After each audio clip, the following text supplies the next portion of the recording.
Post-match chat with chaps for that Millwall podcast. It's just finished. Millwall 3, Rotherham 0, and that result was more like it, wasn't it?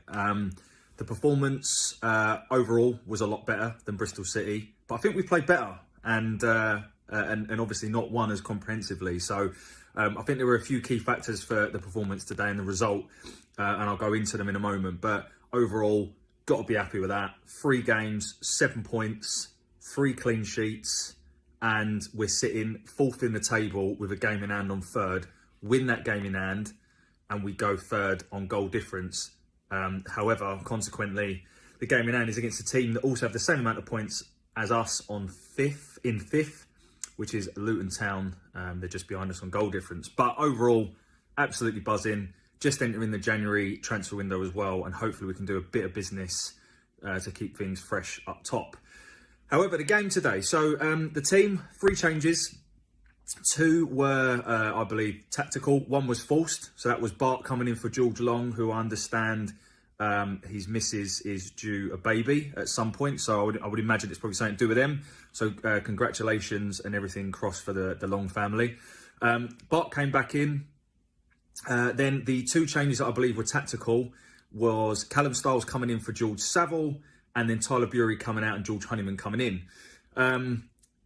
And I'll talk about the players individually in a moment, but the game started and there was just a different feel to it today. I just felt we were more up for it, and we got an early goal today. And I think that was fundamental in the overall performance, because I can't remember the last time we scored an early goal, but it just kind of sets the scene, and I think it allows the players to relax a little bit more and get into the game. I think that was one of a couple of key factors that meant that we played as well as we did. The second key factor, I think, is Callum Styles. So he was my man of the match.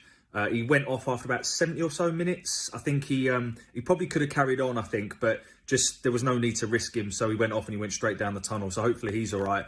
But he was brilliant today. I think he gave us a bit of a different option in midfield. I think against Bristol City, Saville and Mitchell both come deep for the ball. And whilst Styles doesn't mind receiving the ball with his back to goal, he plays a little bit further forward and he kind of gives us a pivot that then can take us forwards. He's just got a bit of class about him. Some of his touches, his first time 1-2s, the ball in the box for the first goal was superb, and he looked like the best player on the pitch today for me. And it's great to see him back fit and great to see him take his opportunity in the centre of the park with both hands. I thought it was harsh on Sav. Yes, he looked a little bit leggy, but I don't think he was the only one against Bristol. But you can't argue the manager got it right. Styles came in and I thought he was a man of the match for today. And then the third and final factor, I think, was the opposition. I'm not going to lie, I thought Rotherham were terrible. And any Rotherham fans listening to this, I know Ogbene, who we've been linked with, wasn't in the squad. I don't know whether that's got anything to do with it or what the reason was that he wasn't. I know that Eves wasn't in the squad, and he always usually causes a problem, so he must be injured, I'm assuming. I've also read that Bolton are interested in him. And Norton Cuffy, who I thought was one of your better players, also started on the bench, came on and caused us a few problems in the second half. But I thought Rotherham were really poor as I've seen an opposition down Millwall for a long, long time. And I think they'll go down, if I'm honest. They offered absolutely nothing other than 1 chance, which I'll come back to in a moment. But they were poor. And when you look at their side, as much as we loved Fergie, the likes of Fergie, Richard Wood, who I think is 38 at centre half, Connor Washington, they're League One players. You know, they're not Championship players. And I think that showed. And I'll be very surprised if Rotherham don't end up in the bottom 3 come the end of the season. So they're, for me, the 3 things that meant that we were better today. First one was the early goal. Second one was Callum Styles. And then third one was the opposition.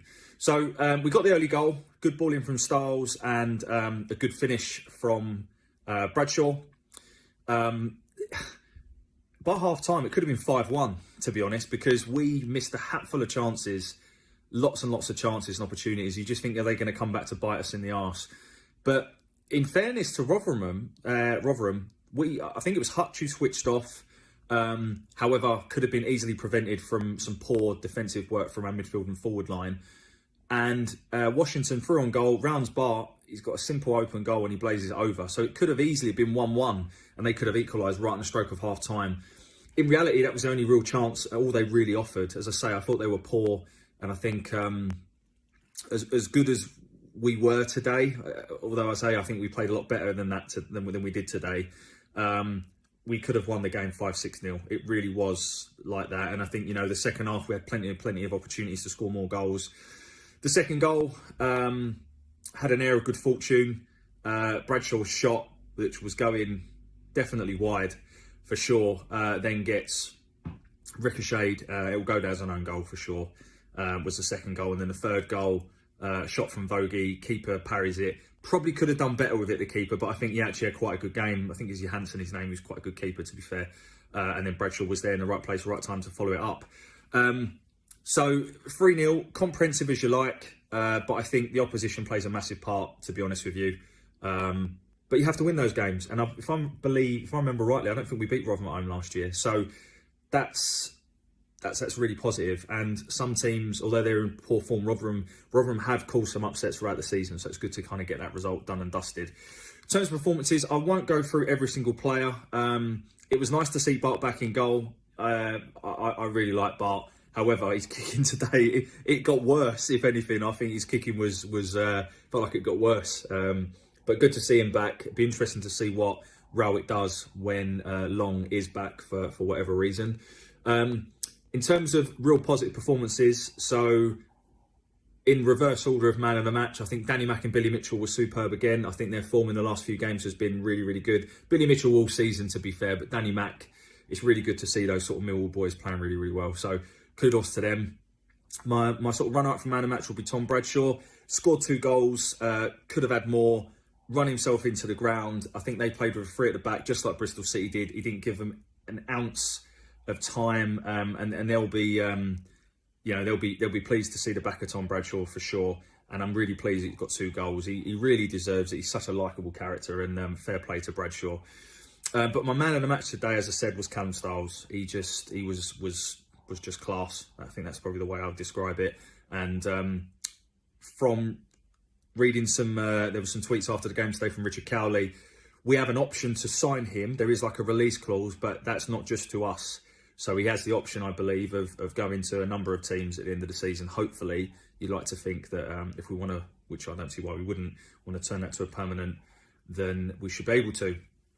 In terms of substitutes, so he made all 5. Good to see Romain Esse get on the pitch for his home debut. Really, really pleasing to see. And hopefully he embraces the opportunity. Tyler Bury come on and he had one mazy run, which was superb. Beat a couple of players with ease. And then I believe, and I don't, I'm going on hearsay here because I wasn't that side.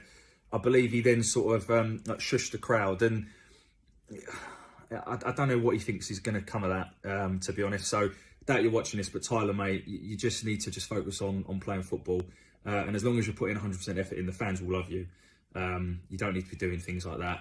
I think it's probably best if we can do some business in the January transfer window to send him out on loan to a League One club, let that boil over and then bring him back. Because there's no doubt he's got ability on the ball, but doing things like that is just, it's stupid. And unfortunately, these things usually only end one way.